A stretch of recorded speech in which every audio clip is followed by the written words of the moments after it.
Bonjour, bienvenue à vos 5 minutes juridiques avec le cabinet d'avocats Lando associé pour VK. Dans quelques minutes, notre grand dossier sera sur les pactes de gouvernance. Mais tout de suite, les brèves. La loi sécurité globale a été publiée après avoir été un tout petit peu matraquée au Conseil constitutionnel, notamment sur le volet local. Parution d'un gros décret, 107 articles, sur les comités sociaux territoriaux et d'un autre sur l'allongement de la durée du congé de paternité. Et puis deux publications intéressantes. Un rapport sur la future formation obligatoire au principe de laïcité des agents. Et deux, ADF, AMF, CNFPT, FNCDG, Région de France ont travaillé ensemble sur une enquête sur les impacts de la crise sanitaire sur les GRH à voir sur les sites de ces organismes. Important décret au JO sur la formation des élus locaux, à la suite d'une ordonnance pour laquelle on a fait un dossier ensemble. Et puis, deux décisions sur l'organisation des assemblées. Une, Théâtre de Lyon, qui estime que non, on ne peut pas adopter un budget annexe, même à l'équilibre, à une autre séance que la séance où on adopte le budget général, principal. Bon.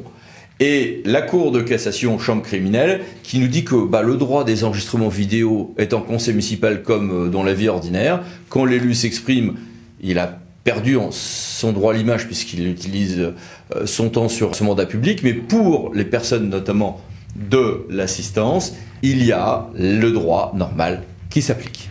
Toute une série de textes sont intervenus en matière d'élections, puisqu'on prépare les élections de juin prochain, sur les bulletins, sur le déconfinement des réunions électorales et un protocole à cet effet, sur les machines à voter, et puis une jurisprudence intéressante sur la situation des candidats en situation de handicap lors de la déclaration de candidature. Les juridictions ont eu aussi une grosse actualité avec une grève inédite des TACA la semaine dernière, avec le Conseil d'État qui valide le fait que ça sera bien à Toulouse que sera la prochaine CAA de la région Occitanie, et une redéfinition ou une précision sur les offices possibles du référé mesure utile. Et puis une réforme de la Cour des comptes, on en avait parlé ensemble, avec la future chambre notamment contentieuse spécialisée qui va probablement essaimer dans les plus importantes des CRC.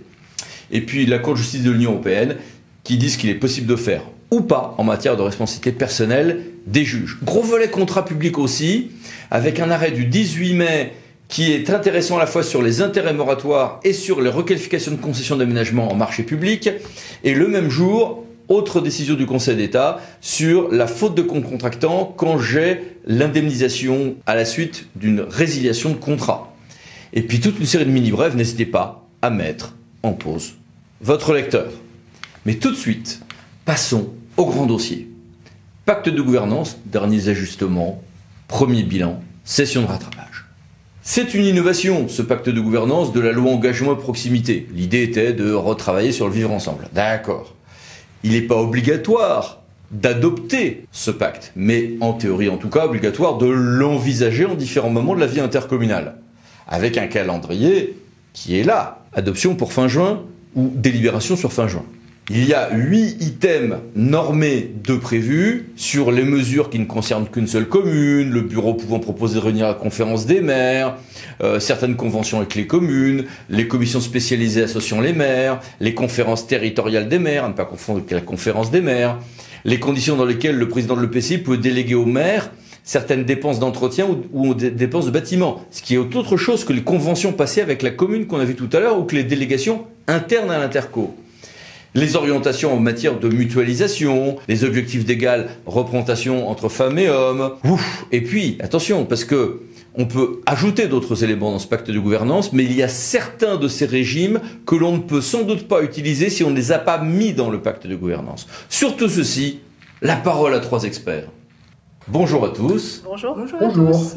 Pauline, commençons par vous. Quels sont vos conseils ? Le premier conseil est d'associer d'abord les maires à l'ensemble de la démarche, avant ensuite, au stade d'atelier plutôt, d'intégrer l'ensemble des élus pour que chacun se sente concerné par ce pacte de gouvernance. Le deuxième conseil qu'on peut donner, c'est d'associer pacte de gouvernance et projet de territoire, puisque l'un ne va pas sans l'autre et que le projet détermine aussi les clés de lecture qu'on pourra ensuite offrir dans le cadre du pacte de gouvernance. Et puis le troisième conseil qu'on peut donner, c'est de garder un esprit ouvert sur l'ensemble des items qui sont proposés par la loi dans le cadre du pacte de gouvernance, afin de s'ouvrir un maximum de perspectives et d'envisager aussi des évolutions pour la collectivité. Et toi, Floriane, pour la DCF, quels sont tes conseils? Lorsque le territoire compte un nombre important de nouveaux élus et notamment de maires, eh bien, nous avons tendance à leur recommander en priorité de dresser un bilan de l'action intercommunale durant le précédent mandat pour que les nouveaux élus comprennent comment fonctionne l'intercommunalité et comment fonctionnent les relations entre communes et intercommunalité dans ce territoire-là. Et puis de réfléchir concomitamment au projet de territoire à un pacte de gouvernance, voire au pacte financier. Le pacte de gouvernance est en effet souvent conçu comme un outil au service du projet de territoire. Nous avons le pourquoi faire et le comment faire. Passons à vous, Monsieur le Président. Je crois que vous voulez insister sur l'importance en cœur de Tarentaise d'un comité des maires couplé au bureau. Nous avons installé un comité des maires. Ce comité des maires fonctionne de manière concomitante avec le bureau de la communauté de communes et il nous donne la garantie que l'ensemble des communes sont évidemment représentées, mais que chaque maire est bien au niveau d'information qui est celui du bureau et ensuite des décisions du conseil communautaire. L'objectif de cette organisation est de permettre une plus grande fluidité des informations et des décisions qui concernent la communauté de communes et par voie de conséquence l'ensemble des communes et je crois pouvoir dire que cela a fait sa démonstration. Et à ce jour, quels sont les constats de la DCF sur la réalisation ou non de ces schémas? La situation semble différente en fonction du taux de renouvellement des élus du bloc local. Lorsque ce taux a été faible ou relativement faible, eh bien on constate que les intercommunalités ont souvent adopté un pacte de gouvernance avec leur commune ou dans d'autres cas on en a adopté un en lien avec le projet de territoire. Parmi ceux qui ont réalisé cet exercice ces derniers mois, eh bien on se rend compte que le pacte est souvent moins ambitieux que ce qui était prévu initialement, avec pour objectif d'y revenir une fois que la crise sanitaire permettra de nouvelles réunions en physique. C'est vrai que c'est difficile de se réunir en présentiel en ce moment et donc cela ne facilite pas la cohésion, le travail en groupe et on sait très bien que pour adopter un pacte de gouvernance, ce travail est absolument fondamental. Mais on note également que certaines intercommunalités ont réussi à organiser des groupes de travail en physique, en présentiel, quitte à multiplier le nombre de séances, mais les retours sont plutôt positifs en la matière. Dans ces deux cas, plusieurs adhérents de la DCF nous ont indiqué que eh bien, les élus étaient en train de réfléchir à modifier, à adapter ce qu'ils avaient convenu ces derniers mois.